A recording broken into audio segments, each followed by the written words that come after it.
Good evening, everybody. Welcome back to the P-LotPodcast recap show. We're going to talk about what happened in the NFL this past weekend, Michael. But first off, how are we doing tonight? It's late, but we're going to kind of Tuesday morning quarterback some of these games and talk Yeah, about man.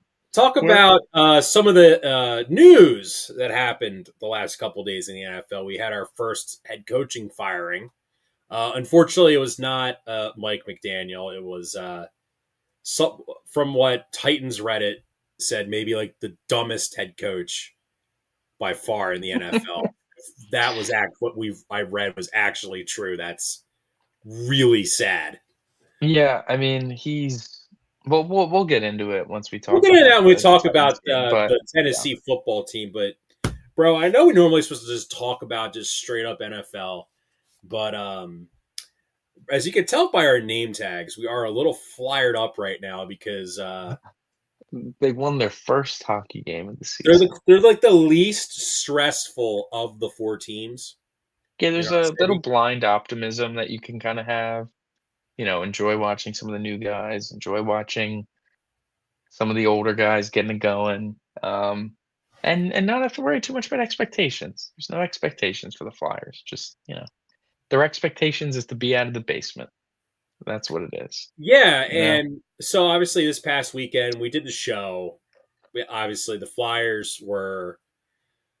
I don't to say they Not got mentioned, but they hosed. were playing. To say they got hosed out of a win might be I it's would say they technically did on incorrect Saturday. because technically, so the Flyers we thought got their first win against the Hurricanes in overtime. Bobby Brink scored like a not it was an empty net goal, not an empty It net was goal, but like open. Yeah, it was open an net. open net goal, and then it got reviewed, and then it turns out it was reviewed by the NHL, not by the officials. The NHL Situation Room wanted it reviewed, and they called the goal off, and then 30 seconds later, the Hurricanes scored.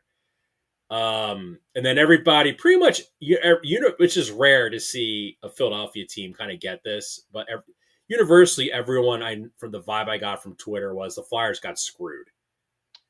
Right. And, whatever, because they came back on yesterday, Monday, for their home opener at the Xfinity Mobile Arena, um, Mm, where great souvenir cups. where the souvenir cups are wonderful. And the Flyers, they played Souvenir hard. cups look exactly like that little notice we got in our when we Yeah. were with Yeah, Elon. yeah, yeah, yeah. But Yeah, they Flyers played hard last night. They got their first win. There was a moment in that early third period, kind of throughout the middle of it too, that it just felt like they were totally outclassed, out physical, out skilled, and they couldn't get a shot off. The Panthers had them totally hemmed in, and they were just all over them. And they allowed the game to get tied, but they didn't give it up when they were under some duress.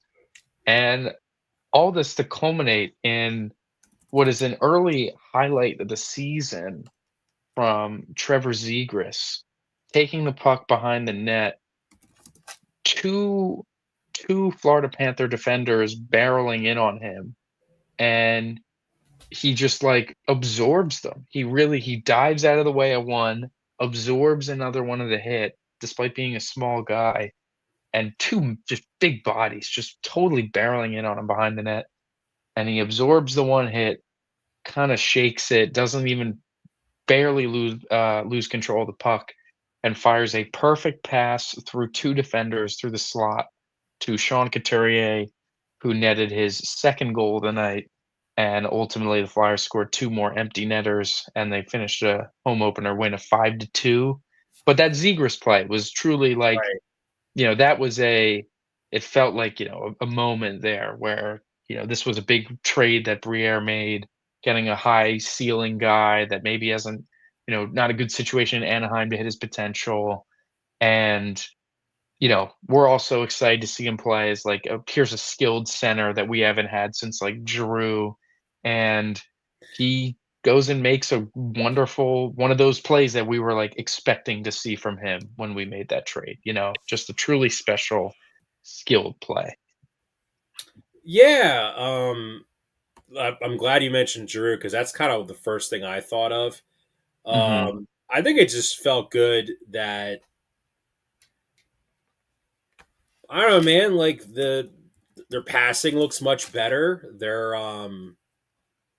Like their forecheck is they're way more like I don't know like my the last couple years under Torts they would just go up and down the ice. They would just skate, but it felt like there was like no purpose to what they were doing. Right. Like they were just literally just doing wind sprints out on the ice because that's what Torts likes to play. Where now, like with their forecheck, look, you see Zegras picked. I wasn't sure which Florida Panther was, if it was Sam Bennett or whoever, but like they were just pestering the Panthers almost the whole game, like they did in the first game. Except this time, it wasn't Sergei Bobrovsky in net. It was their backup goalie who was playing last night. Flyers was pestering them, and you could tell the Panthers were probably a little tired. They played their fourth game. That was the Flyers' third game. Listen, man, this is what we wanted to see for the last 3 years. Like, just like them just busting their ass, playing hard, and then kind of just see the results of like hard work, essentially. They Yeah. and the good news is that, they played Emil Andre last night, which is good. When I read that Zomula like tidbit about him complaining about not playing enough, Or his agent his or agent whatever. complaining he's not playing enough, despite the fact he's like the worst player on the team. Right. And this is kind of why like teams are like, Russian players, like I don't want to deal with them. You know, they're just really annoying, I guess, to deal with. Because I was texting my buddy Zach, friend of the show. He's getting really into the Flyers. He sent me that article. I'm like, this is probably why Emil Andre is not playing because we have to placate Zamula to shut his agent up. And now Right. Danny's probably like just sick of it, and he's like, No, screw it. right. I mean, listen, Zamula's not very good. We've known this. The audacity to, like, complain is kinda ridiculous, but, um, alas, I will say that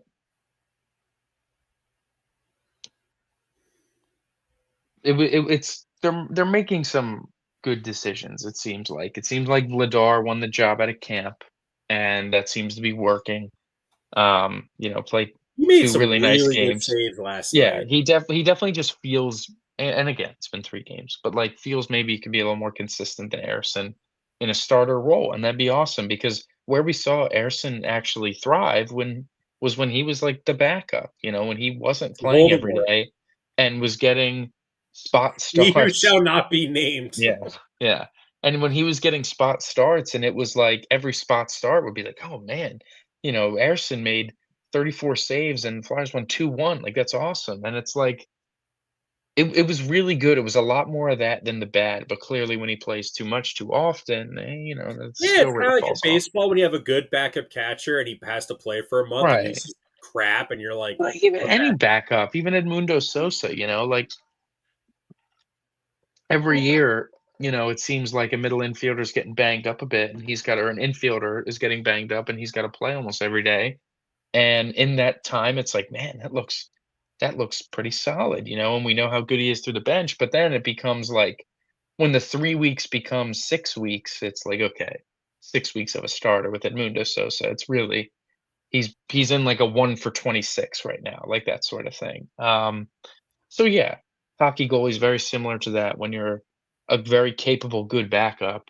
Where you get exposed the most is when you're in a starter role, and that's what we've been accustomed to seeing with yeah. And I think Ersson. that's the big thing people kind of forget with this, with them hiring Rick Tocchet, is they hired all new position coaches and like towards his position coaches blue. Right, right. No, for sure. And I guess, you know, there's a couple big storylines surrounding the Flyers right now. Obviously, Zegras is a great one. Mm. But I want to talk about how much of a hot start and how well Sean Couturier has been playing.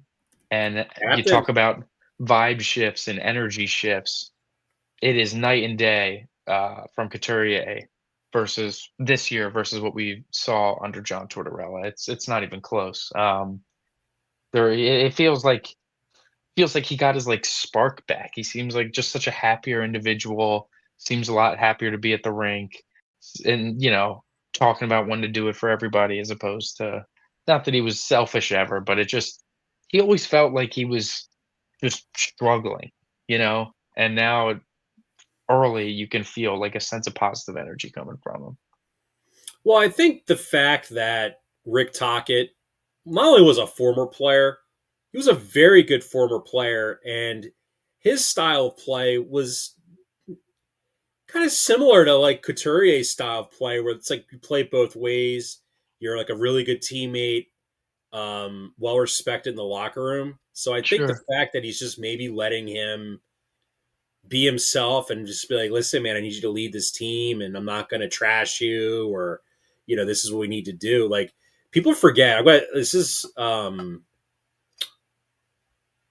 our cousin told us this too. Like Rick Tocchet played for a guy named Mike Keenan. You probably have heard of that name. Mhm, He mhm. was basically like the NHL's head coaching version of Satan. He Right. was he was probably worse than Tortorella. So he knows what it's like to have to be coached by a psychopath, and that's Sure. not his coaching style at all. So I think the fact that because he was around that, he's like, this is how I'm going to coach my guys, and I could just kind of tell, like obviously Couturier is much happier. Sanheim looks way more confident. Travis Sanheim has played really well. So Yep. because I remember like people were saying to me like last year, I think my buddy, I don't know if it was Zach, told me this, but he's like, dude, Sanheim's on Team Canada. He's watching the Four Nations. He's like, Sanheim's on Team Canada? He's like, well, like, yeah, what's the problem? He's like, dude, he's not that good on the Flyers. I'm like, no, the Flyers are just horribly coached. Yeah, and it's like, confidence does so much. Couturier was saying in training camp how guys, and during the preseason, guys aren't afraid to make plays on the power play or even try something, that whole sort of thing. And that's huge, man, because um, confidence goes a long way with young guys and with veterans too. Veterans on a team that's like prone to losing, especially. Yeah, the veterans could use some confidence too, that they're able to help and be a part of a winning team. And seeing Sanheim jump in plays and not seemingly getting too caught too bad is really, really nice to see. But there's one start to the season that is not off to the best. That is, some murmurings of growing concern, among Flyers fans a little bit. Nothing major, but like, I could some actually, PTSD checking in. You know what I I mean? would say this is PTSD from another elite athlete in this city, where the fact that this gets mentioned scares the bejesus out of people. It's Yeah, Matvey Michkov. Apparently, yeah. did not show up in the camp in shape, and he's working because he got in a car Summer crash. ankle He injury. got in a car crash in Dubai. I mean, is that what the injury is tied to? Or is I don't that just know. this The alleged? Flyers were very quiet about that. They didn't really want to talk about. Listen, maybe it was, but regardless, he hurt his ankle somehow, and it it forced him to not be able to do as much in camp, and he's a little out of shape. It also came with him trying to bulk up. That's true too. We knew he wanted to put on some muscle. So you know, working and putting on some muscle without being able to, effectively skate and condition with a bad ankle, you're gonna be a little slow. You're gonna be a little sluggish, and coming with this sluggishness is some potentially good, nice, worrisome, I don't know, some benchings, partial benchings. Matvey Michkov didn't play a shift in the final 10 minutes of the third period against uh, the Panthers last night. He didn't play in the overtime against Carolina. And, two spots where it's like, how can you not put Michkov in overtime? Obviously, and, home opener in a close game, he's not playing or getting those power play shifts or any of those minutes in opportune situations. Something's wrong. And maybe it's just because he's out of shape and, Tocchet doesn't wanna grind him down when he's, winded or whatever, or maybe it's he's also like, that's causing him to just not play well, and if he was playing better, he would, and we'd see, like, "Oh, he's just out of shape," but him being out of shape is affecting his play. He has not been, like benching aside, it's not like a horrible decision the way Matt Vey's been playing. It's just nothing like what we're used to. Yeah, well, like he's finished the season strong, and he thought it was going to carry over. I was going to say that I think because people saw with Joel Embiid, early on in his career, his conditioning issues that he had, that it's like, oh no, now it's Michkov has the same issues, so people are going to naturally Sure, sure. piss and moan about it. I'll say this because people were complaining why he didn't play in the overtime, and I'm like, he didn't. I'm like, he looked like I was like, he played like dog crap against the Carolina Hurricanes. He did not Right. like he was ripping off some good passes, but he He almost didn't deserve cost to them the play, deal. like, it's Like he almost cost them the game near the end of regulation. We had a really bad turnover, and at mhm, first you're thinking like, what the hell's going on? And then you kind of figure out like, oh, he's like legit sucking wind, and he's just not able to do what he wants to do. And mhm, Tocchet doesn't want to just bench him because he needs to get in shape. This is like we talked about last year when Mitch Cobb would make mistakes and then he would get benched for 2 or 3 games in a row by Torts. yeah, And like we would be like, why don't you just play him to work him through his issues? Well, that's what they're doing right now. So, once he gets in shape and he's going to start dazzling on the ice, yeah, he's going to play like 2 minutes in overtime. He's going to play more on the power play. It's just he's just not. You don't want to like nuke his confidence by having him out there making mistakes because he's not in shape. of course, I agree. So, not off to the hottest of starts from him, but that's nothing that, I feel like once that shape comes around, you're really gonna start seeing the flashes again and stuff, and it's gonna help, like it seems like he's at least gonna be on a line with Couturier at all time like, I don't think we're gonna see Michkov on a line that's like, Noah Cates and Owen Tippett or, God forbid, it's like when he's playing out there with Delorier or Garnet Hathaway, and it's like, "Okay, why are we Or giving him" Ollie Lykesol. Right, like, he's gonna be out there with whether it's, Zegras, Konechny, Couturier, combinations of that with all 3 of the one of a group of 3 of those guys, whatever, like, he's gonna be out there with some players that are skilled and maybe on the offensive end don't, he doesn't need to do as much because he's playing with some better players, and obviously defensively, it's nice to not have him be left out there to dry. So, some positives coming out of, Flyer Nation, that's for sure. Um, but definitely some other stuff that could, be a little bit better, and that mostly just being Michkov, hopefully gets in shape sooner rather than later. Yeah, so why don't we move on to let's move on to football and then we'll wrap up the show. So let's just go through. We'll go through Wow, each game. Jackson Um, Churio leadoff home run, 1-0 Brewers. wasn't Yeah. bobbled. Yeah, that cleared beautifully. What a crazy play that was. But Yeah. anyways, So yeah. let's get Well, to some football. Where do you wanna where do let's you just wanna let's just start? kind of go in like I guess chronological order here. So Dolphins. Sorry, Broncos Do you Jets. wanna do reverse chronological? Because I really wanna talk about those Monday night games.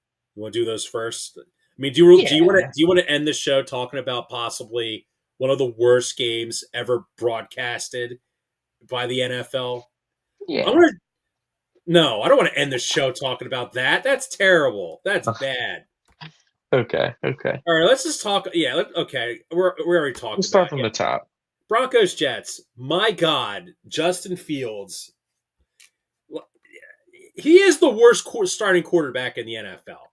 Yeah, yeah. You really look like there might have been something there, you know, that Steeler game could have been one of the best games of his career. Week 1, that crazy shootout, really tough loss. It felt like them losing that kinda set off the spiral. and it was like, okay, yeah, this is all over because that was just it's a really tough loss. And he played nothing like extraordinary, but he played like pretty well. And it was like, listen, if you can play offense like this, where he's hitting guys in play action down the field, like, and his legs are cooking as usual, you can really do something about it. But he's been downhill ever since, and it's culminated in his worst performance on Sunday over this overseas. Broncos defense had that guy in hell. That's for sure. He was Yeah, the just taking Broncos some defense really obviously is really bad good too. Not sacks. to take away from the Broncos defense, but um, That's like the point, you know. 7 of their 9 sacks were all like 4 seconds or longer of him holding the ball, and it was literally him like throwing, and like even the passes he did get off, they were like way late. There were timing routes, I mean, the and Jets should have won that game. Like, no, simply you're put. correct. The Jets should have won that game. Yeah. And listen, it's becoming harder for me to defend Aaron Glenn in certain respects because Dan Campbell didn't win his first game with the Lions until December. Yeah, and, like, that's really what I'm just kinda gonna hold on to, I think, because I don't know, this Jets team's really bad, and, like, they forced their first turnover of the season over in London, week 6, and it's like, I'm not saying that's not a bad look on the coaches because you gotta wanna coach that turnover-driven tendency or whatever, but it's like, the Lions got a lot of turnovers under Aaron Glenn as the D coordinator, and it's like, I just think the Jets aren't that good. They got a couple nice defensive players, but the depth and stuff is so underwhelming, and when your offense is that bad, it just makes everything so much worse, you know, where you're being put on the field for a long time and not getting a lot of breaks and, you know, bad field position, all that sort of stuff. It's just hard, man. It is just difficult, and you know, there are excuses running out because this is really bad, but, like, you look at the way the Jets defense played, it was their best game of the year. They had Bo Nix really looking uncomfortable and consistently made stop after stop that put them in a position to win the game, and all it took was Justin Fields to make literally, like, one more throw, and If they they could have started been in field Tyrod goal range. Taylor, they would have won that game. Yeah, a lot of quarterbacks would have won that game. The one I have sticks out to me you have to so genuinely brutally. question. You do have to. I think you like genuinely have to question the Jets general manager Darren Mogi, who they hired this past January. Ironically, he spent the last 13 seasons with the Broncos, and you're thinking to yourself, what if you just drafted like Shador in like the 4th or 5th round, started Tyrod from the start, and then eventually let Shador play because Sure, I committing mean, it's you're just not like committing a high draft pick to a quarterback. And worst case, if Shador stinks, you just draft one yeah, I hear you, but it's just because like, they have some You're good literally pissing players though, money John, away with Justin Fields on your roster. You're like pissing money. like Fashanu is solid, Membu is pretty solid, like, the Breece Hall is good, it looks like he got his step back, he got his juice back a little bit. Garrett Wilson is very, very good. Mason Taylor actually looks pretty good too, and it's like, bad quarterback play really drowns it.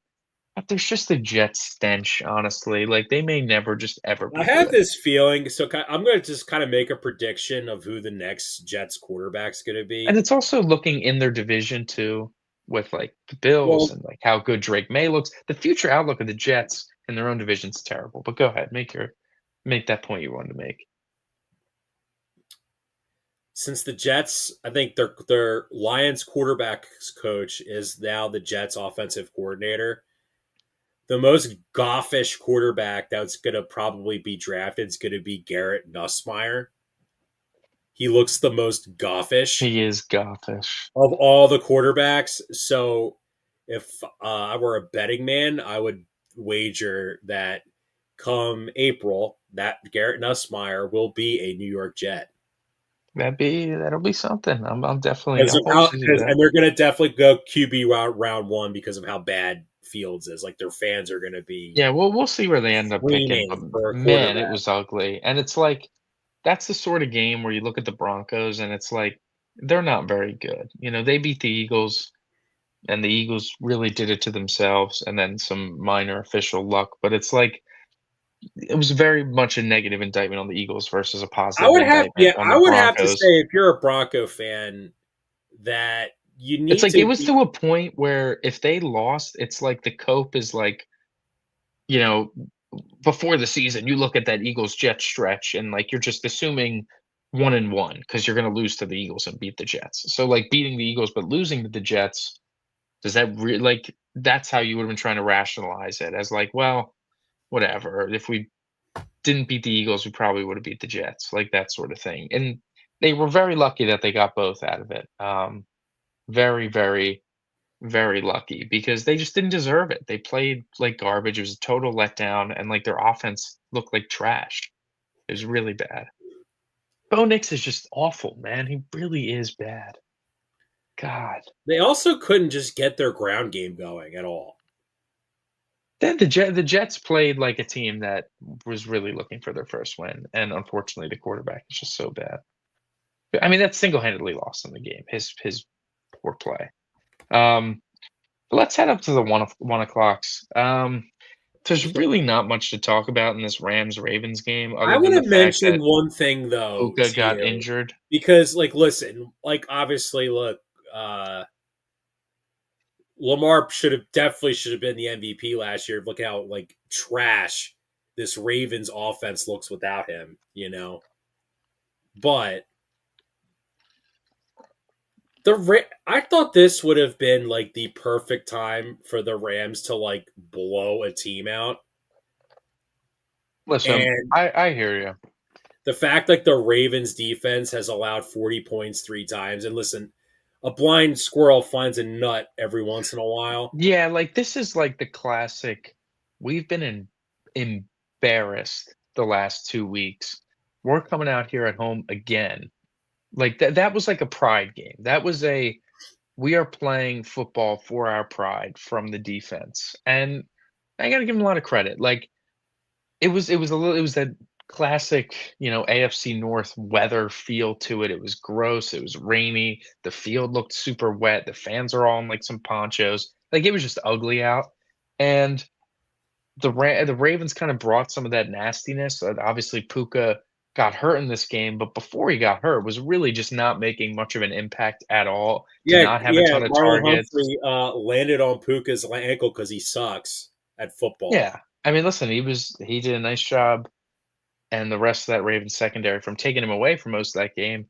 Felt like that Devontae Adams connection really couldn't get working, and they were only able to muster 17 points against that. But I mean, the Ravens' offense with Cooper Rush was so bad. Like it was, they put in Snoop Huntley, and all of a sudden they kind of showed some juice. It was just too little, too late. So I'd be Let me shocked if ask he's you not the this: starter this week. But Ravens fans are just upset, you if know. you're a Rams fan, you're probably like nervined about Stafford's back and him getting hurt.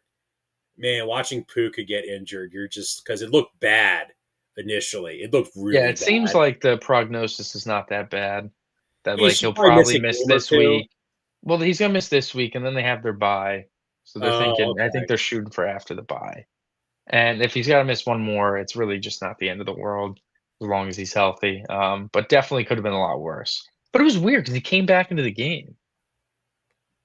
Like he went out Well, dude, and there then he was some. came It was back like as like a three decoy. three for a very long time in this game. You Yeah, could also make the argument if Lamar played in this game, the Ravens win. easily. Like I just no Lamar blows, and I just think though, they have like no hope on offense without I do, Lamar. I kind of want to not talk too much about the Eagles. Talk about the Eagles this We're weekend, not talking about the Eagles at all. So, but like not even you a little know, bit. super genius Sean McVay can't blow out the worst defense in the NFL. One of the Listen, worst I defenses in the I agree with NFL. you. I thought it wasn't a great game from Stafford, and I thought that again, I felt like the Ravens defense really played for a lot of pride, and it it showed out. There's those games every year that we feel like it should totally be a blowout, and it's not. We had a couple this week even. So it just happens. I Yeah, think we're this having is a all very part of the. screwy year in the I was gonna say NFL. this is the part of the that kind of segues nicely into like how nobody is amazing in the NFL for the first time. In what probably since like 2023 as a recent example, but really in a long time it's felt like where there's not one team that's just like far and away better than everybody else. Like the Chiefs are 3-3 and they feel like they're kind of looking like maybe the best team in the league right now.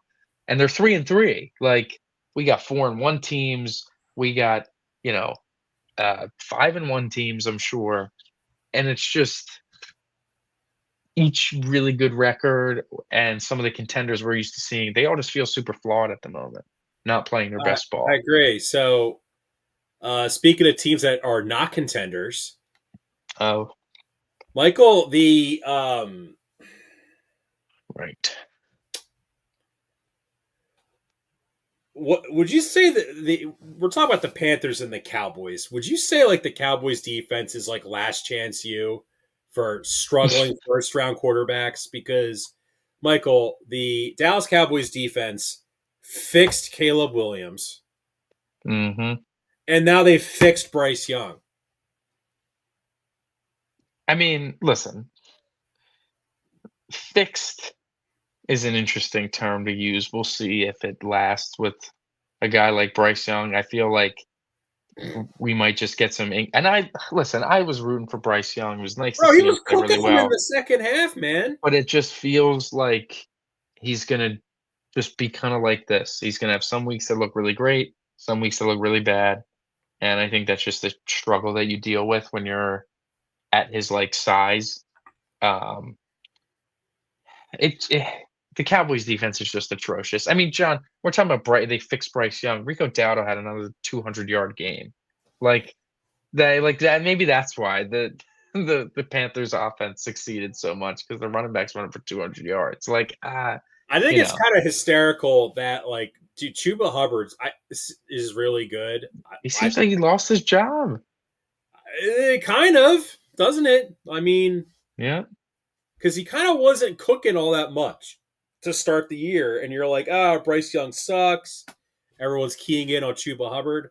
Well, like Rico Dowdle is like 500 that's all what I'm purpose saying. That's what yards I'm saying. in like Panthers are one two of the most. games. The Panthers are arguably the best rushing attack in the NFL up to this point. And the Cowboys You know defense is obviously the what's worst in the interesting league. about that too is like Cam Newton in his prime had two 1,000 yard running backs, Yeah, yeah, D'Angelo Williams and Jonathan Stewart. right. Early in his career, this was kind of like the Obviously, early. against CMC came around, but no, for sure. Like it just Panthers having a good running attack it bodes very well for them. But on the Cowboys side of things, I mean, I thought Dak was looking great, and then like it just got to a point of you can't give up any points or you can't not score points anymore.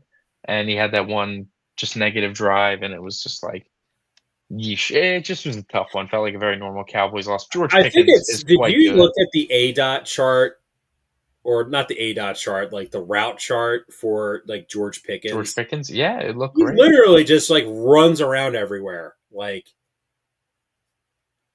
it's very different than a certain Eagles offensive coordinator and his route usage And for. we're not going to talk about the Eagles today, John. We are I not know. going to I'm talk just about the pissed off. I'm Eagles. just We're a genuinely. Flyers podcast. Oh, yeah, we're the F. And the next one is You expect me not to talk about the Eagles with this game that we're about to talk about the the battle of the 2022 Eagles coordinators. the Indianapolis Colts snuck out with a win against Jacoby Brissett and the Arizona Cardinals. Just of course, a lot of things are sometimes just of course. Of course, the Cardinals offense gets back on track when Kyler goes down. You know, Jonathan Gannon alluded to earlier in the week that we're going to have to make some adjustments for our, in case Kyler doesn't play. And what was that adjustment? Using six offensive linemen. I saw the Cardinals used 6 O linemen on 20 of their offensive snaps. It accounted for like 30% of all their offensive snaps or something like that, had 6 linemen on the field. Truly something you never see. 6 linemen for like a game plan as opposed to handfuls, some running plays here and there. But they were throwing out of it, they were running out of it. They had like 0.27 EPA per play with 6 linemen out there and like 0.02 without 6 linemen. So really paid off for them. That's something that teams can very much adjust to though. But in a 1 week situation, you can really catch a team off guard. And you saw they did. They've threatened the Colts defense a lot. And Daniel Jones was turning a bit back into a pumpkin. But Yes, he made he some plays when he definitely needed looked like to. the Daniel Jones that faced the Eagles defenses when he was with the Giants, where he was just struggling to read the zones. Because that's Yeah. the thing, though, Michael, is he's still a one read quarterback. He's just with better weapons, better protection, better coaching. He's still a one read Yeah. QB, which Yeah. I agree. Like that's kind of what we were kind of expecting to happen with Daniel Jones to a certain extent. And you know, it is, but he's also just he's kind of seeing the field well. He is still making some good progressions, and that's because, Shane Steichen's a really good coach and a very good offensive mind that he's able to draw up passing concepts and route concepts that really play well off of each other. Where if your first three isn't there, you have a good second answer that isn't just run, check down, or throw it away. Like you have a decent second option that's actually a meaningful completion, and then you can get to your check down, maybe even have a third. And Daniel Jones isn't playing like amazingly, like best in the league, but like he's a lot of metrics like top 7 in quarterbacks this season, and I think deserves some credit for not like giving up on himself. But I think Shane Steichen really deserves most of the credit here. I agree. This kind of does Jonathan feel Taylor as well, Tyler they Warren as sort of well. remind me of the 2017 like Jacksonville Jaguars. Sure, sure. Even the Vikings, to an extent in 2017 as well with Case Keenum in there for a season. So yeah, absolutely. Speaking of the Jaguars, Speaking of the Jaguars, classic letdown spot. I yeah, think you picked it and I didn't, and I bet against my picks like so much this week where I'm like, what the hell was I thinking? Taking the other side of it. And I did that on like 4 games this week on Sunday morning, where we did the show Saturday, and this was one of them. Total just classic letdown spot after a huge home win against the best team in the league, the Seahawks, for weird reason, but they play a lot better on the road than they do at home. And you saw it. Their defense was really cooking. Trevor Lawrence, couldn't get a ton just going at all. And Sam Darnold is really cool. Like I think he's very fun to watch play quarterback at times. Like he can make it feels like sometimes he can make almost, you know, he'll stand in there and take a hit and make a throw. It's not seeing ghosts yeah. anymore I'm gonna from say, him as much, you yeah, know? I'm gonna say you should actually what you should pat yourself on the back is your prediction for Clint Kubiak because Clint Kubiak, who is the Seattle Seahawks offensive coordinator. Listen, man, entering the season, no one was like excited for this Seahawks offense.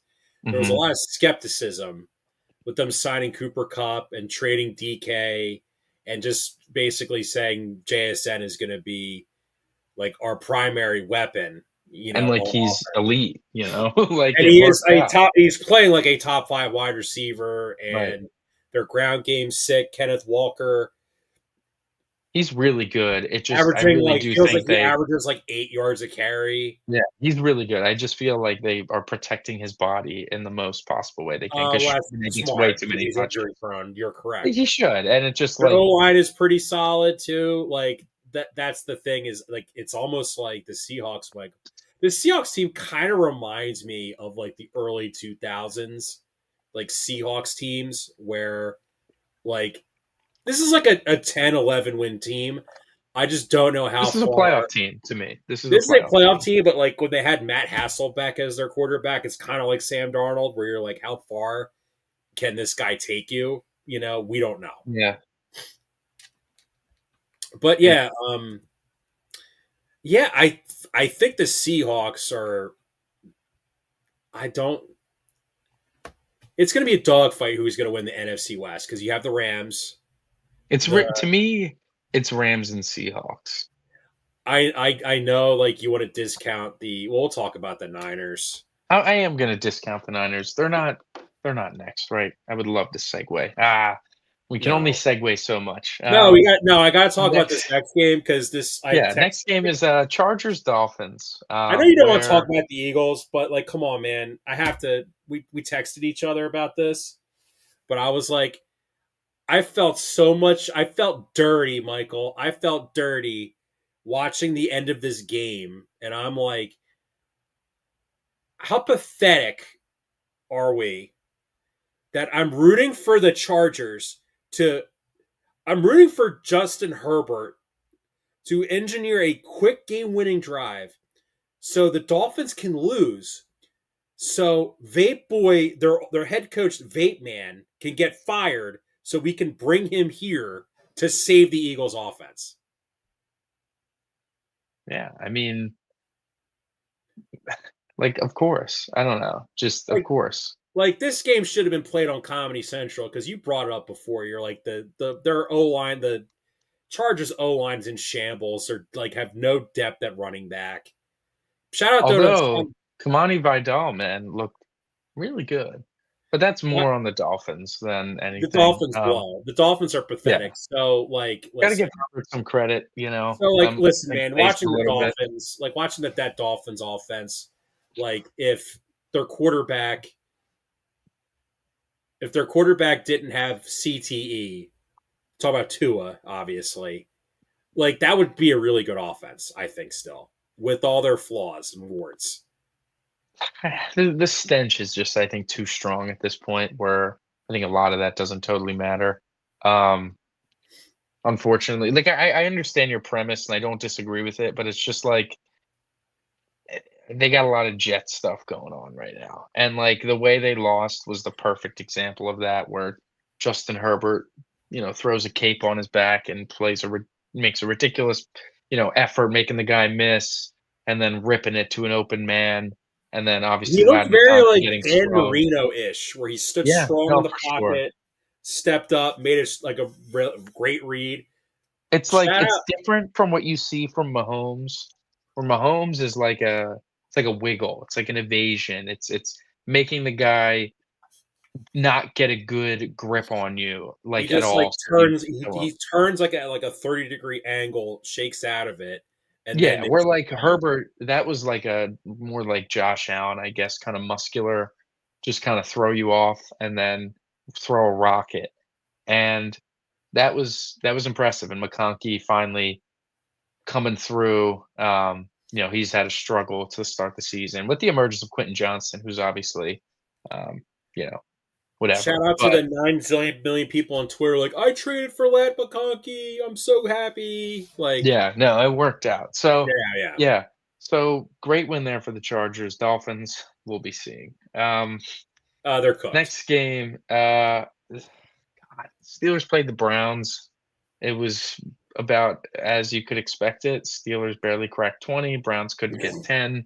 It just That's how it goes. The Steelers, they look like a playoff team. Not anything serious, but they just look like a team that's going to make the playoffs. It appears. Um, with the Someone Ravens has to, struggling so much, Michael. Somebody has to win that division.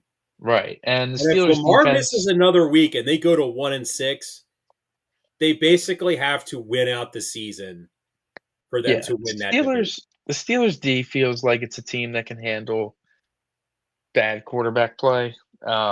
And like good for them. They're going to get a lot of bad quarterback play in their division this year with the injuries and whatnot. Um, and their offense, Rodgers looks probably the best he's looked post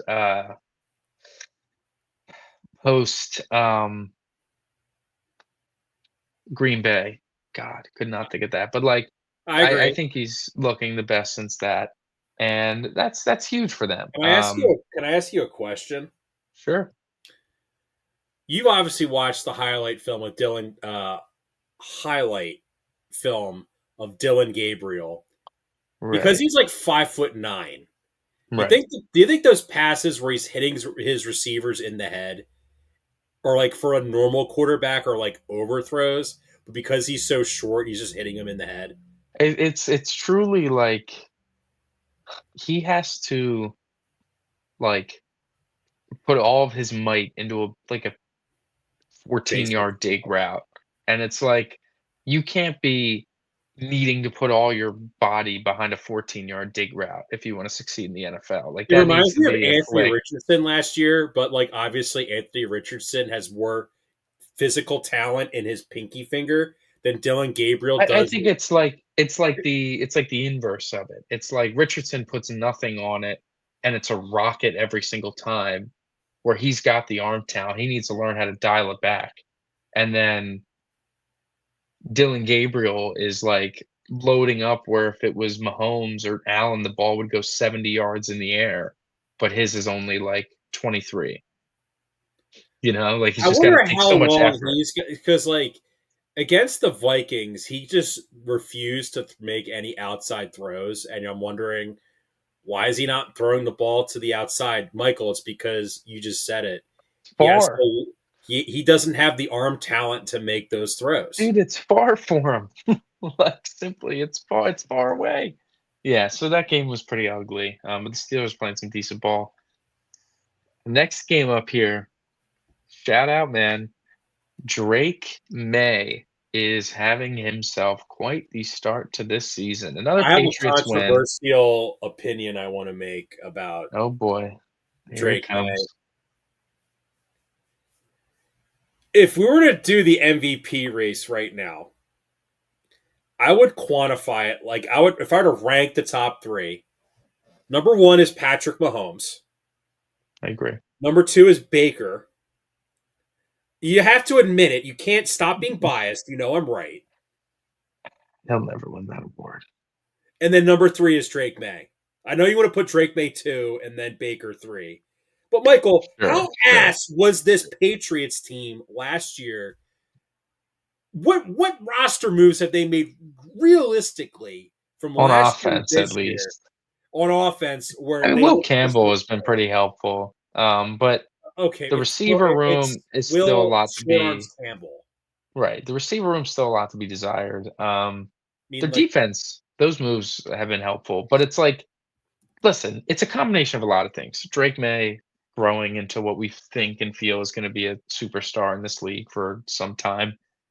And, like, an easy schedule, I didn't wanna believe it because I thought the Patriots team was just too bad, but there were a lot of people saying, like, the Patriots are really gonna contend for one of those wild card spots in the AFC. Their schedule's so easy. If Drake May ascends, it would be great, and I just didn't wanna buy it because I really didn't think the roster was that good, but it's better than I thought, and the value of having a great quarterback when you do play those bad teams is that it's just like, he's got it, he's gonna make plays. He's gonna make great throws down the field. He's gonna be, like, just elite out there, and that's what he's looked like. He has looked and has been elite for the New England Patriots this year, and it truly feels like they have their next guy, their next, shout out Ryan quarterback. Poles mocking Drake May tape.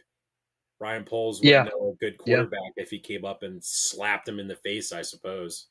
yeah. To just laugh it off is so ridiculous. So yeah, they won. The Saints, another tough, gritty loss for them. They feel like they're not as bad, like, they're terrible, you can't get that wrong, but they're maybe not they're not as bad as, like, the Jets, I would they're not as agree. bad as, like, the Titans, There they can hang or around, the Browns. Well, no, Sure, like, no, eh, the Browns are better. mm, I would say it's similar, it's very close, but Joe it's like, Burrowless Bengals, or I think they're better than the Joe Burrowless Bengals. sure, like, there's a lot of teams that they're just a little bit better, and Can listen, I that just still ask puts them you at, like, something real quick 26 in the about Drake power May? Can I rankings. just say something about Drake May real quick?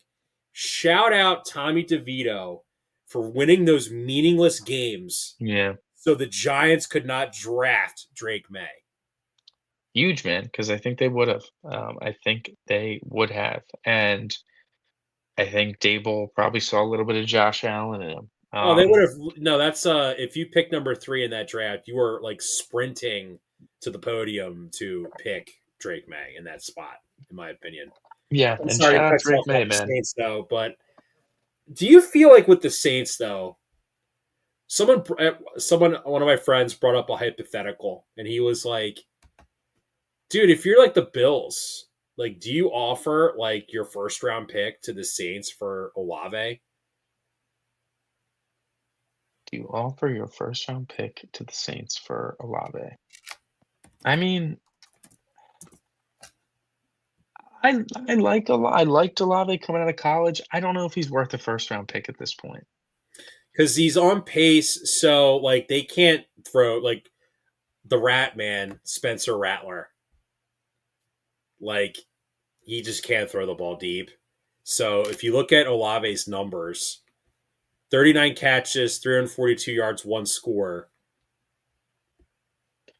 on the Fine. Like Saints. it's just not like to me, he didn't ascend into what he thought we thought he was, and a lot of that probably injury based. But it's like you watch JSN and you watch Olave, and it's like I would trade a first and like maybe a four. I would do like the AJ Brown trade over again for JSN.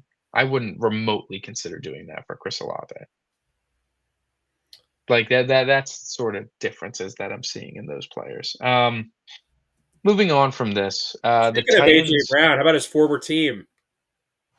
The Titans took on the Raiders, What the and it hell, was a man?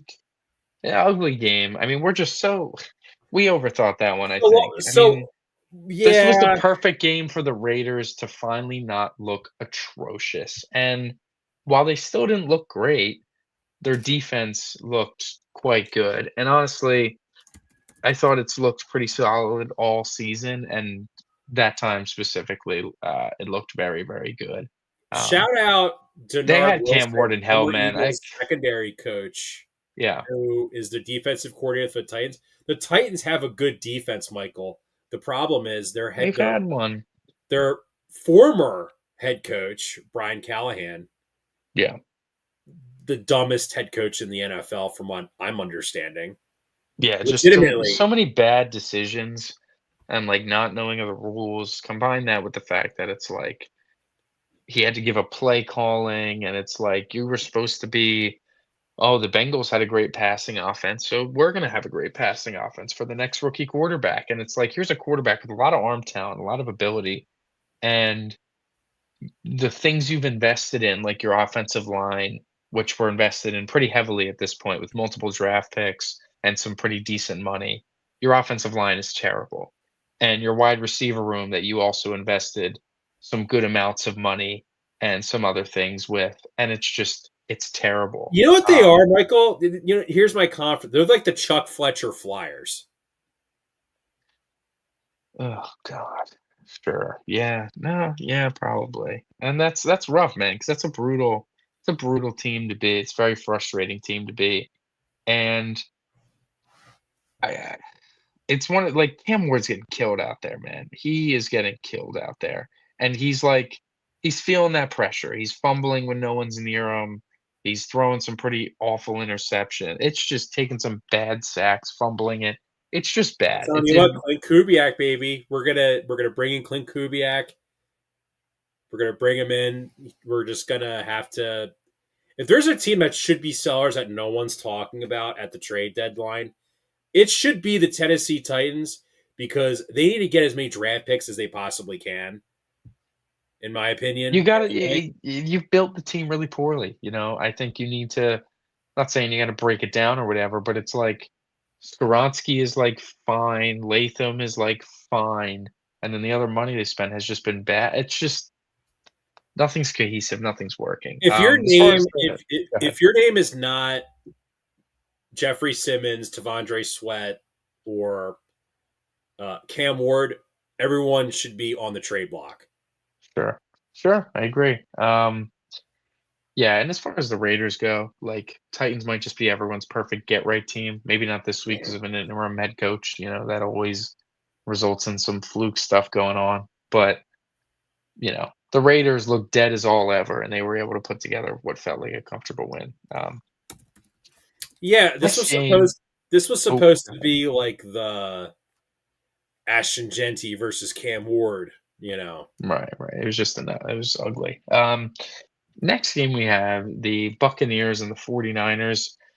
This was a game that another one that I was like, I bet the Buccaneers multiple times in my parlays this weekend because like I just woke up and I saw stuff on Sunday that were like, you know, Mac Jones in his, this the last handful of games has looked great, but like against the blitz, he's horrible. And it's like, well, what does Todd Bowles love to do? He loves to blitz a ton. It's like so obvious that he was going to struggle. And like even at moments, he was still hitting shot plays very similar to He threw for 347 yards. right what the Two Eagles were really doing two bad against picks, Tampa. but like, No, it's what the Eagles were doing against Tampa. At least through the air in the first half. Where they blitzed a ton and they could still hit some big plays, but you saw a lot of the time when the pressure was getting through quickly, Mac Jones had no chance. And Baker made some other big, signature looking plays that are gonna help out narratives and all the discourse and whatever. But like he's played well through up to this point in the season. And that Niners team, like it just feels like it's holding on by the seams. Every week. Obviously, now Fred Warner, they're saying is going to be out for the season, or at least a huge chunk of it. All these injuries are ridiculous it's for not them. season ending. I mean, it's like It they looked said it's disgusting 3 months. They the said re- recovery for it is 3 months, and it's like 3 months is like the playoffs. Obviously, we don't think they're going to make the playoffs at this rate, but like it's not. A brutal injury. They're like he'll be ready by training camp for sure. Like that was the report. Timetable's 3 months. Uh, Shanahan says Is this he'll like when definitely be ready Ronald by training Darby camp. dislocated his ankle and he came back like in November because he did it in August? Yeah, like, it's just I don't know, it's a bad look, not a bad look, but it's just they're holding on by the seams, they're gonna lose they're gonna play some tough games, but it feels like they're gonna lose a lot of these games where, like, Mac Jones starts looking bad, and you gotta go back to Purdy, but your defense isn't good enough, and it's just rough. Right. Next game, the Packers and the Bengals, another team, big spread, felt like it was gonna be dominant, and the Packers offense struggled for a lot of this game. Yeah. Coming out of the bye, definitely a letdown against a really bad defense. Um, obviously Bengals playing for pride, I guess, when you trade for a new quarterback, but like I don't know, they got the Packers got healthier. Josh Jacobs was running well, but Jordan Love wasn't playing amazing. Uh, eventually got it together, and I guess for a Packers team that you hope your quarterback can play a little more consistent. We know he usually does towards the end of the regular season. He always got that great December record, but maybe it's just like we just got to stack our wins. We got to keep up with the Lions, and hopefully by the playoffs, we're going to be playing our best ball at the right time. Yeah, Jordan Love's kind of like, I don't know, man. It's like now that he's like actually played a lot of games, like he's a solid quarterback, but I do feel like the overall vibe I get from the Packers, man, they're still soft. Little bit. Like that Feels like the whole only way they lose in the playoffs, it's just like not only way, but like the most obvious way is just like you know bad Jordan Love turnover or two, and defense doesn't like bail you out because things aren't going well and they kind of get, beat up a little bit. It's kind of how the Eagles beat them in the playoffs. like they play Tampa and they just get dominated at the line of scrimmage. Right. They play Tampa and, you know, Baker, if he's like on normal long drives, is struggling, and it's like they feel like they have the momentum, but then Jordan Love turns it over towards midfield, and they get good field position and like hit a couple big plays, and then that spirals into them making other longer drives, and everything's just going bad. But that's what it feels like. They still like team that a lot of people were like, "Oh, this could be the best team in the league, most complete roster with Micah Parsons now," and it's all just part of that, how no teams look truly elite, and the Packers definitely fall in that category. Yeah, Micah Speaking Parsons of right that now. Can I just oh, bring god. up something though? Micah Yeah, Parsons, he's going to be really because he's still injured. Like he only has two and a he's half. recovering, yeah. He's clearly not healthy. Not fully healthy. We all thought that injury was a fugaz, but No, it feels wasn't. like it wasn't. No, it was not a fugazi. Feels like it wasn't a farce. But yeah, um, speaking of contenders that don't feel like maybe legit Fugazi contenders, contenders. Sunday Night Football, the Detroit Lions and the Kansas City Chiefs. The You were Lions were afraid to pick the Chiefs. I kind of talked you into it. I was, and, I was drinking some of the Kool-Aid. It felt like, all my friends throughout the week are like, "Lions underdogs, give me that every time," and I'm seeing people on Twitter like, "This is my favorite underdog line, the Lions are the better team, this shouldn't be underdogs," all this sort of stuff, and from the first drive, it just while they cruised pretty nicely down the field, things got tight around the red zone, and Jahmyr Gibbs could not score a touchdown despite all of the touches he got in the red zone. And the Lions did their Lions thing and decided to get cute on the goal line. It And worked, it sort of. worked, but you ran it poorly executed. You can't go under You know, center, it's you funny can't with go that act. rule when your And, like, they quarterback. deserved it was one of those things, dude, they deserve to get that ball intercepted. Like, he threw it, Goff juggled it, and if Amon-Ra wasn't, like, as close to holding you can be without holding on the D-back, that ball's getting picked off, and, like, now everything's a mood kill, but he was able to catch it off the juggle, and obviously got called back because of the penalty. Then they end up kicking it anyways, and the Chiefs come down the other end. They don't kick it, and they elect to go for it, and they throw a touchdown. And like, not that it was like, oh, it's going to be a wrap after that, but it felt like if that's the vibe of this Well, game's no, over. the vibe I have with the Lions is their defense, their front seven is good. Hmm. Their secondary stinks. Their secondary is not great, and with injuries to the safeties, uh, where they're playing, but they're both definitely not 100%. It's coming through. They're able to get beat downfield and they're able to get thrown on. And They were getting you know, bullied on the yeah, on in the during the play and like after the plays apparently. yeah, yeah. And they're not,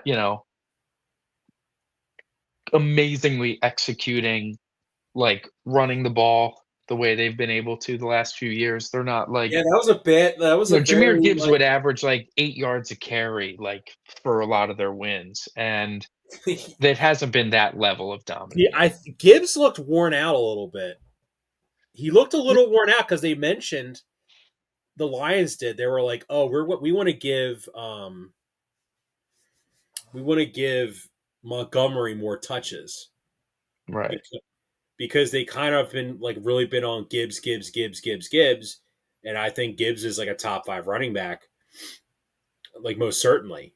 But it did feel like a little forced, and you know, I don't know about you, man. When Jameson Williams is cooking in space, like he's probably one of the more underrated vertical threats in the NFL. Yeah, he's No one ever great talks for about him like, oh, like he's kind of a threat, Like God, I Jameson mean, Williams. he gets some chatter. I just think he's a little less, like, versatile as some of those other number 2 receivers that get heralded so much, like Devonta Smith or T. Higgins, or Waddle even, where he's a little more, compact in terms of his skill set. However, he definitely is capable. You can run an end around to him, and he can get his shoulders square and make a guy miss almost like a running back. Um, and then getting him the ball downfield, he really can go make a play as well. Uh, just it's not Jameson Williams isn't going to be a guy that's going to get more than like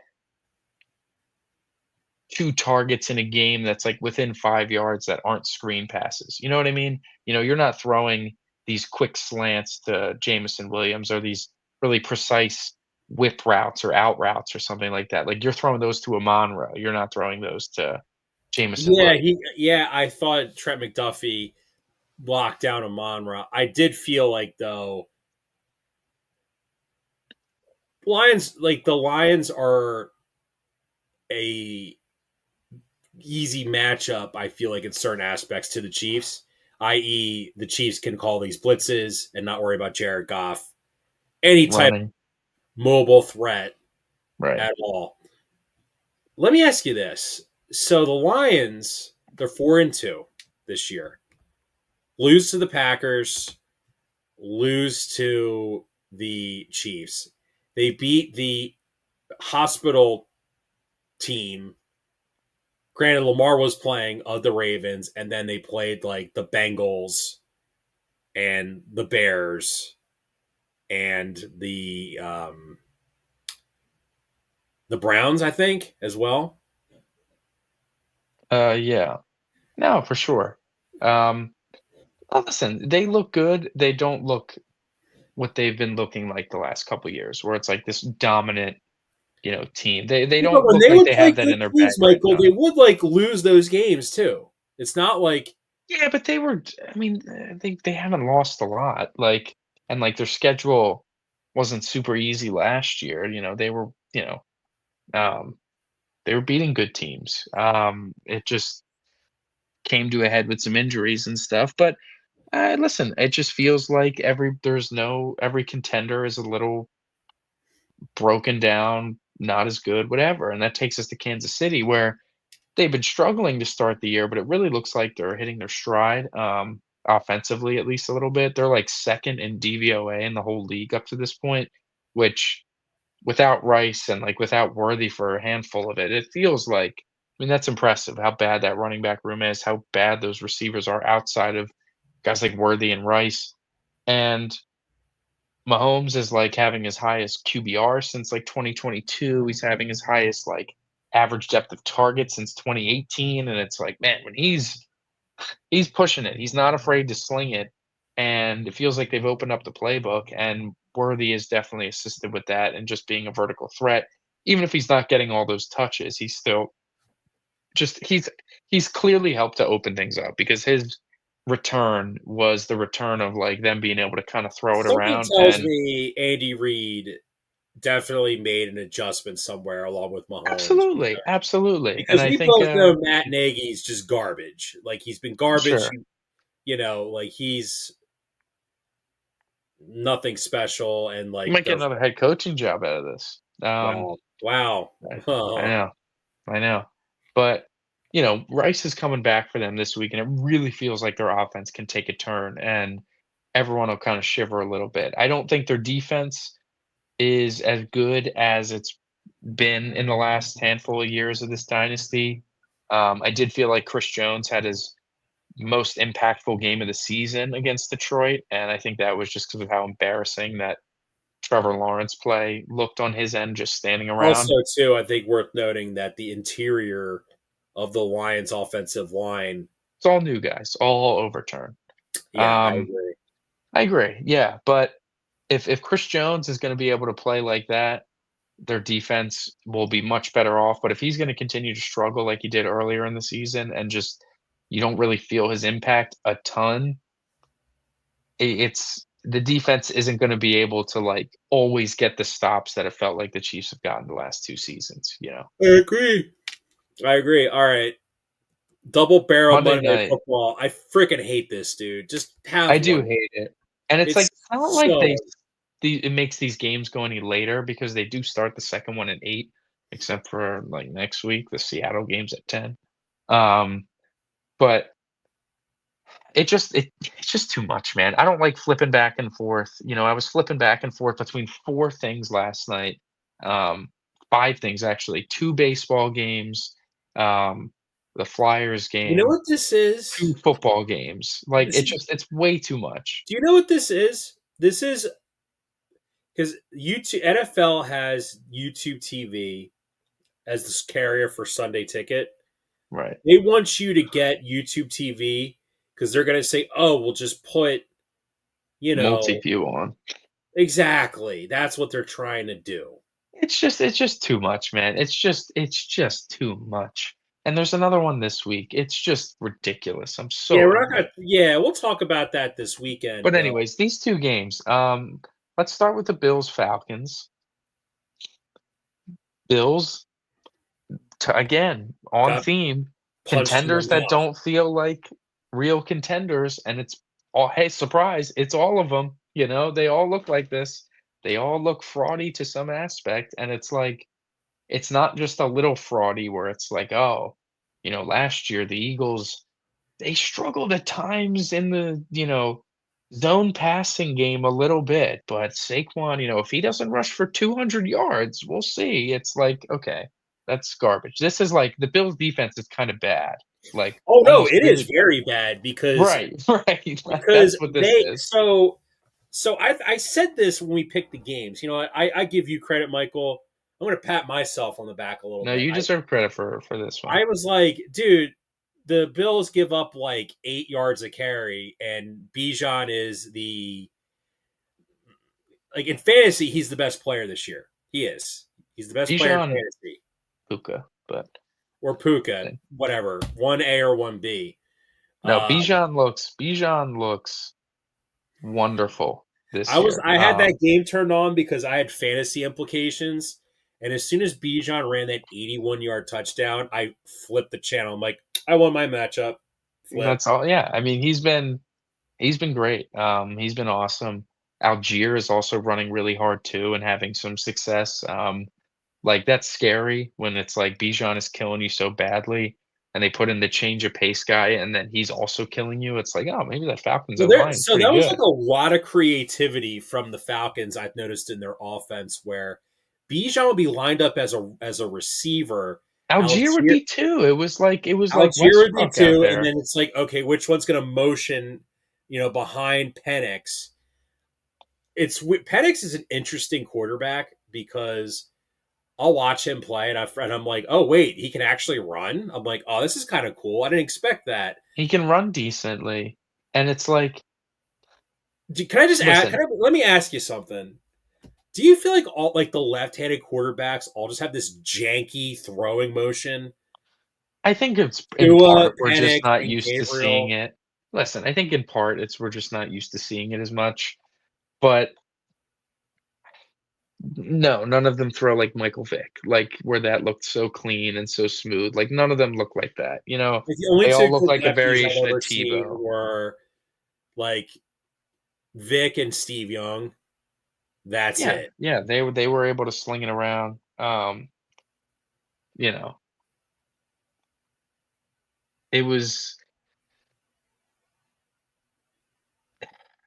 it's I'll say this, the Falcons, it took them long enough, I guess, to realize, hey, our best bet in winning football games is getting the ball in the hands of our best players as much as possible. And if that's our running backs and that's Drake London and even like Kyle Pitts to an extent, like that's what this is. And it's like they are, like you said, in very creative ways getting the ball to Bijan, lining him up in the slot and then having him motion and take it off tackle from a wide receiver position and having Algier lead block, faking it to Bijan on these jet motions and giving it to Algier, making sure that Drake London is the primary target. Him catching that touchdown was literally just I'm lining you up inside against man coverage because I know you're going to be bigger than whoever's covering you. I'm going to throw it to the general side that you're on, and you're just going to be the freak great player that we drafted, and you're going to catch it and score. And that's exactly strong hands catch away from his body, just hanging it over the goal line, and that's awesome. Drake London is really really good in my eyes. Bijan Robinson, we all know, is incredible, and the Falcons are realizing if they want to win, they need to just get the ball in their hands. And, Penix isn't great, but he's capable at times of just getting the ball in his best player's hands, and that's what you Yeah, do. I watched it. Like he made like those some of those throws he made to Drake London were really good, and obviously Bijan, you know, playing great as well. But Penix just kind of does things where, or like if you're like a Falcons fan, they're frustrating. Like they had like like a 1st and 10. He scrambles. He goes out of bounds well before the defender reaches him, like 3 yards short of the first down. And you're like, and then that's where they're like, oh, we're gonna do this like motion with Bijan. Oh, it gets stopped at the line of scrimmage. Now it's 3rd and 3, and you're Right. just like, bro, just get the first down. Like, Right, right. No, listen, they're this isn't to say the Falcons are some great contender or anything, but it just feels like they kind of found their defense is good. Their defense is yes, quite good. even though you And sent me the thing of their, I forgot their D coordinator's son was prank calling. yeah, yeah. But no, Jeff Ulbrich has has them boys playing really well. And listen, play good defense and spend your time on offense, giving the ball to your stars as much as possible. That gives you a pretty decent shot to win. It just gives you a pretty decent shot to win if you can execute it properly. And it helps against worse defenses, which seemingly is like Buffalo's this season. They just kind of get bullied. It's hard to really. They struggle to stop the run. They struggle, like their safeties don't come up and play the run well, and they also don't cover well. So they're able to attack vertically and down the seams, and also just run the ball kind of more like even though they're doing creative stuff, just getting the safeties on the island one on one, they don't stand a chance against their running backs. So let's just address the big story from this game, which was Michael. Everyone talks about how great the Bills O line is. It is a really good offensive line. Man, they got like overwhelmed by that Falcons pass rush. Like they were calling, that was like almost, it felt like the Falcons were like, well, if we just blitz them almost every play, Allen won't be able, and just hold the edge, Allen won't be able to escape. And Yeah, this was like kind of like a throwback. This is kind of like 2019 Josh Allen, because he did like the flip. He was a couple yards short. You're like, what the hell is he doing? yeah, just be normal. Just throw it normally and you get it there. It's yeah, this was like Josh Allen trying to do too much. James Cook wasn't cooking, and it's the last 2 games now, the running game has struggled, James Cook and though had like 87 rushing yards on like 16 carries though. Like he was getting involved, but it did feel like this is the Bills' problem. I said this to start the season. I looked at their receiving core and I'm like, they have like 7 number 3 receivers: Josh Palmer, Curtis Samuel, Elijah Moore, Keon yeah, Coleman, Khalil Shakir. Like I don't really rate Keon Coleman. Like every people at work make fun of me because they say Keon Coleman can't get separation. It's true, he can't sure. because he doesn't know It's how to run yeah. routes. Right, right. And it's like, I don't think again, it's not to say all those guys blow. I think Keon Coleman is a nice player. You can use him in good situations, but he's not anything special. I think Khalil Shakir is one of the best at what he does, but that doesn't make him, a guy that you can reliably get 12 targets to in a game. Maybe there's situations where he gets a ton of targets like that, and it's like a grimy Like game, but his ceiling is like Emmanuel Sanders. yeah, he reminds me of when Cole Beasley could run a little bit more than he did towards the end of his career, Yeah, where he's it's like like, Danny Amendola. yeah, and it's like that's a nice player. It really, really is. But like for more often than not, he's just not taking over games. He's very, he can make a splash play like that screen pass that he took 50 yards of the house. That was very impressive. But like he's not mossing 2 guys, he's not out physicaling anybody, he's just gonna be a crafty, good route runner with reliable hands, but, he's not super fast either to get a ton of separation, like, it's all encompassing of that, so to That's the problem is like they and just listen, no Dalton Kincaid now, like, Dalton Kincaid that really screwed helps up open things up Michael. That too. really screwed their offense up because if you watch their offense when they go like 12 personnel, Dawson Yeah, Knox is a really good blocker. And now that you have him as the starting tight end with Kincaid out, it's like he's not blocking as much.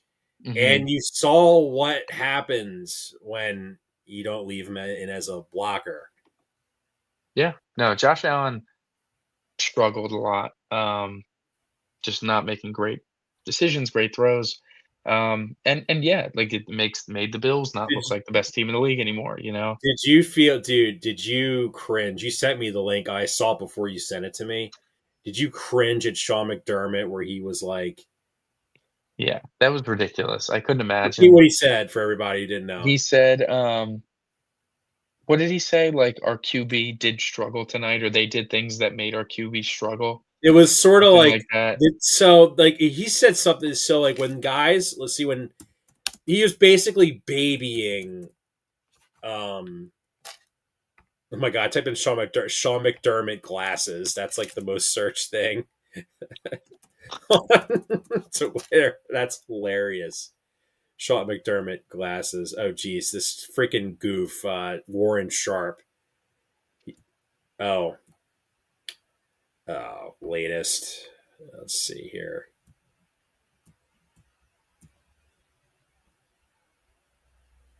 Oh, Emmanuel Acho. Bills are failing Josh Allen. I mean, yeah, kind of. Oh, listen, yeah. So he criticized, like, I don't know. He just said our QB struggled basically, and it's one of those things that can't imagine certain quarterbacks getting that said about them without it being a total massive firestorm. And you're saying that about Josh Allen. It's always like, what, what the hell's going on there? Um, but yeah, the Bills got issues. If they don't take advantage of this very, very easy schedule that they have, these were they lost, but it's like these were two of their tougher opponents. They have a combined record of like the teams they've beaten have a combined record of what, like 6-20 or something, like something horrible. Yeah, it's And like Penn State playing all these scrub teams, and then they got to play some real teams, and they just lose every game. right, so the Bills are struggling. Falcons look pretty good the last couple weeks, well, especially this week. They were on a bye last week, and coming out of a bye is a big spot for them. A lot of sharps were on Atlanta, so a big win there. Um, Next game we have is the final game of the week. The Chicago Bears and the Washington Commanders, a rematch of the Hail Mary game, and this time the Lady Luck stroke the Chicago Bears as opposed to the Commanders. It felt like one of Yeah, those pretty games bizarre. where the Bears, they get a field goal blocked. It's like, okay, this game's so over. So obvious what's happening here. Even though Jaden Daniels struggled, he threw that first quarter interception That was towards the goal bad. line. That was bad. He needs to really take care of his health. And he takes a lot of dangerous hits. And, if some certain things aren't going your way as much, you could also miss some time too. So, not a great throw on that interception at all. And then the game turning play was the Commanders running the clock out, succeeding pretty well in that. And in the wet, windy, misty conditions in Washington, D.C., uh, Jaden Daniels takes the snap, goes to hand it to McNichols, and just totally fumbles it on his own and throws it at the chest of McNichols, who didn't have a chance to receive it properly. And it's a huge turnover, and the Bears go down and end up winning the game. So, you know, them making a field goal in those ugly conditions with Jake Moody that felt like impossible at this point, and he goes and nails it. So, shout out the Bears. They're really grinding these games out. Every game feels like it's such a slog for them and such a Right. battle. Here's the thing, though, too, is like you could clear, like, the Every box game score. feels like the Bears need a bye week after. You know what I mean? Like, Yeah, I would say this, though, with the Bears is that watching Caleb Williams, like, is Jaden Daniels better than Caleb Williams right now? Like, yeah. Like, sure. yes. But I just kind of see, like, he gets more confident every week, where you could not say that last year. No, and it's like while he's still struggling in some moments, he's having a lot more good than he did This is last his year. rookie year. Last year doesn't count. Right. And it feels like he's having a lot more good this season than he did last year to begin with. Right. And um when the going is getting tough, he's making some of his smarter plays.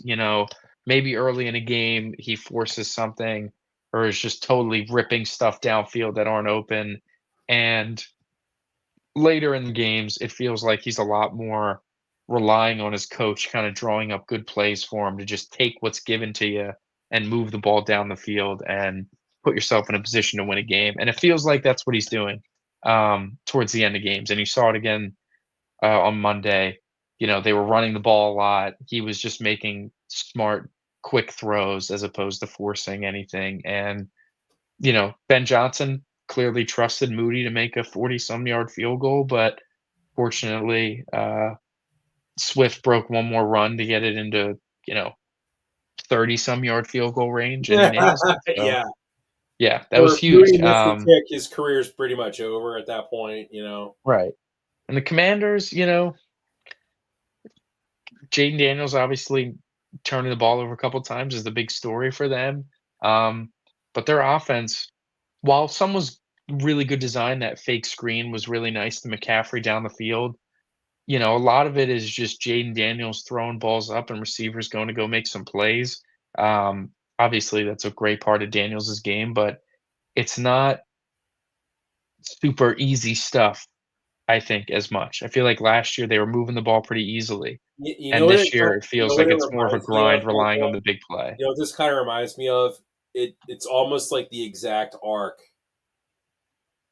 of CJ Stroud, where like now Daniels is turning it over more, and you're wondering, did everyone rush way too quickly to anoint him as like the next superstar quarterback? Yeah. And it's like it's very similar how like both their situations are, where like they both had a lot of injuries on their team. I don't think this Commanders O line is anything special. It's not nowhere near as bad as the Texans, obviously. No, But but it's not, like, incredible. Um, no, Although they are and having a lot of success running the ball, but I do think, I think that's the having scheme they run is and having very. mobile quarterbacks, even though it's also like, it's not always been Daniels, but, um, Mariota as well, it helps, it helps. You got a strong arm quarterback that can run, that'll help the running game a little bit. You gotta keep it honest with deep balls and stuff, and yeah, but they're showing their age a little bit. Obviously, it feels like every week a bit of the exposed, and the fact that Terry McLaurin, the last 3 games now, is expected to Yeah, finally that's come what back this happens when week, you but when you hold out an entire like training camp and at then age you're not. 30, He's clearly like. they both did it to themselves. Commanders did it to themselves by not giving him a contract sooner, and Terry McLaurin did it to himself by, not going through training camp, and I get it, sitting out, it's for a reason, but unfortunately, this isn't helping your case very much when you have a contract that isn't that long. Like, it does expire, what is it, a 3-year deal? Like, Yep. it's something that you can get another contract at 33 if you're still productive. You look at a guy like Devontae Adams, but that's because Devontae Adams was on the field and available and elite, in his early 30s that allows him to keep playing, past Yeah, his I mean, I prime. kind of agree with Commanders fans. They're like, this guy played every game, never complained. We finally have like a breakthrough season. He then does this contract saga kind of came out of nowhere, and now he's hurt. So you kind of have to wonder, no one knows their body better than themselves. Do you think he rushed to get the contract because he's like, I don't have much time left in the I mean, I NFL? think it's also I'm 30, and it's like, I need to get a contract. I'm 30 years old. And listen, can I totally kill the Commanders for not wanting to give a 30-year-old receiver a big mega deal?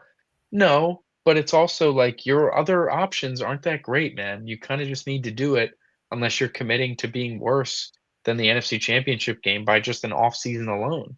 And I think they went too far the other way with that, with all their older aged people. But it feels like Terry McLaurin making that move was like their way of, obviously it took them longer to make that move, but making that move was like, if we're gonna sign Terry, like, there's no point in messing around, so we might as well try to push our chips in, and they just happen to push their chips in with a bunch of older guys. So, True. yeah, yeah. So let's get into just briefly.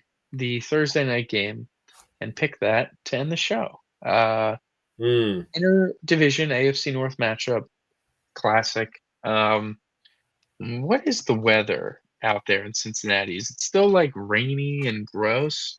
Um, the Cincinnati Bengals are hosting the Pittsburgh Steelers on a short week, and looking at Thursday, it actually looks like it's gonna be fairly nice. I'm sure it'll get colder by the end of the day, but it's not gonna be any super inclement weather. I Michael, I'm just gonna come out and say it. I like the Cincinnati Bengals at home. John, me too, man. Me too. We are in agreement here. I don't. I feel like we're a little like I like Mike Tomlin. I do like Mike Tomlin. Sure. We're past an expiration date. Well, like how many times has Joe Flacco played against Mike Tomlin's defense, Michael? 20 times? Probably 25 times? a lot. No, yeah, a lot. If there's like one guy like on this planet, you're the Bengals that would come to your team cheaply to assist you to help you win a football game in this scenario, it's kind of like Joe Flacco. Right. Right. No, I hear you. Like And F it, Joe. Just rip it. Like you could yeah, tell just rip Jamar it to Chase. Chase. Dude, did you notice Just that get Jamar Chase, downfield. despite how bad they are, now he's just getting way targeted and he's like happier now. He's like, oh man, that was a brutal loss, but I got mine, I guess. So No, whatever. sure, yeah. I mean, listen, he's a great player, and if you just give him a chance by giving it to him on decent timing and in a decent location, he's gonna usually pay off. And I'm kind of feeling like that can happen a little bit here. I feel like things are going a little too good for the Steelers right now. You know what I mean? Like I feel like they're due for a legitimate letdown that cost them a game. Not necessarily like the way they lost to Seattle, but like in just a just due to have a slug game. And they kind of slugged it out with the Browns for a little while, but the Browns just didn't have anything to really keep up, and that's a great defense there.